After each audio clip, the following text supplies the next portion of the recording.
कि भोजशाला का सच कोर्ट तक अब पहुंच चुका है। लगातार सर्वे होता रहा। आपने भी देखा कि एसआई की धार भोजशाला की survey report Indore high court में पेश कर दी गई है। बताया गया है कि करीब 2000 पेज की रिपोर्ट पेश कर दी गई है। भोजशाला का सर्वे 98 दिनों तक चला था और इस दौरान खुदाई में 1700 से ज्यादा अवशेष मिले। कोर्ट ने सभी पक्षों को रिपोर्ट लीक नहीं करने के निर्देश दिए हैं। कोर्ट ने 11 मार्च 2024 को भोजशाला का वैज्ञानिक सर्वे कराए जाने का आदेश जारी कर दिया, जिसके बाद 22 मार्च से सर्वे का काम शुरू हुआ। कोर्ट से अतिरिक्त समय की अनुमति के बाद सर्वे करीब 98 दिनों तक चला। तो भोजशाला की सर्वे रिपोर्ट पूरी तरह से अब पेश कर दी गई है। 2000 पन्नों की ये जो रिपोर्ट है वो पेश कर दी गई है। मस्जिद है या फिर मंदिर है, इस पर लगातार सवाल बना हुआ था। मुस्लिम पक्ष की अपनी दलीलें थी, हिंदू पक्ष की अपनी दलीलें थी और दोनों ही पक्षों का ध्यान रखते हुए ये सर्वे अभियान चलाया गया। अब इस सर्वे के आधार पर रिपोर्ट बनाई गई है और इसे पेश कर दी गई।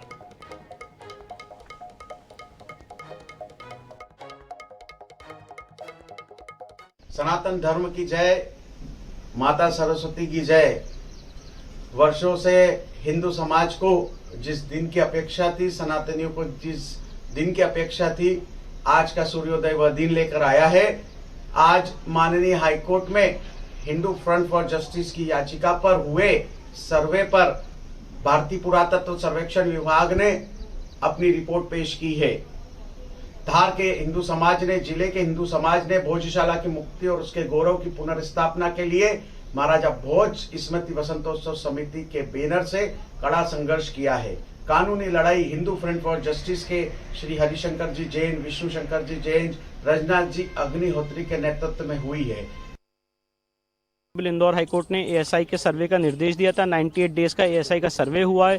एएसआई ने 2000 पन्ने की रिपोर्ट फाइल की है और जो हमारा केस है वो इस रिपोर्ट के बाद और स्ट्रांग हो। ऑनरेबल सुप्रीम कोर्ट ने 1 अप्रैल को निर्देश पारित किया था कि ASI will not proceed, Indore high court will not proceed further in terms of the ASI report.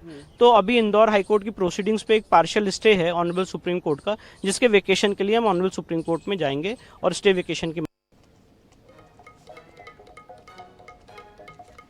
और इसी विषय पर बातचीत करेंगे। हमारे साथ महेश मिश्रा, हमारे सहयोगी जुड़ गए हैं इंदौर से, उनका रुख करते हैं। महेश, किस तरह की जानकारी मिल रही है, क्योंकि रिपोर्ट तो तैयार हो चुकी है और जब सर्वे चल रहा था उस दौरान कई चित्र मिले थे, कई मूर्तियां मिली थी, स्तंभ मिले थे और अब पेश कर दी गई है रिपोर्ट। क्या कुछ हो रहा है अभी?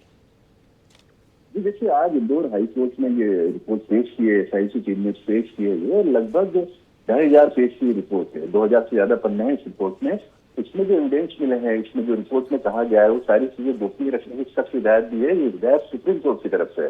सुप्रीम कोर्ट ने इस पूरे मामले से जब ये 90 दिन की खुदाई और जब ये पूरा सर्वे चल रहा था, उस बीच में मुस्लिम पक्ष दिल्ली के सुप्रीम कोर्ट में गया था। उन्होंने याचिका लगाई थी कि इस सर्वे को रोका जाए और यहाँ से जो जानकारियां बाहर आ रही हैं उनसे उनके पक्ष को या उनके दावे को बल नहीं मिलता है और उससे उल्टा असर पड़ता है। तो सुप्रीम कोर्ट ने ये हिदायत दी थी कि ये सर्वे जारी रहेगा, इसे रोकने की जरूरत नहीं है। पर जो रिपोर्ट है उसकी काफी इंदौर हाईकोर्ट की बेंच में जमा की जाए, साथ ही एक कापी जो है सुप्रीम कोर्ट में भी जमा की जाए और ये सील बंद होगी, लिफाफा बंद होगी और इसकी जानकारी किसी भी तरीके से बाहर नहीं दी जाएगी, इसे गोपनीय रखा जाएगा। ये हिदायत दोनों पक्षों को दी थी। हिदायत हिंदू पक्ष को भी दी गई थी, मुस्लिम पक्ष को भी दी गई थी।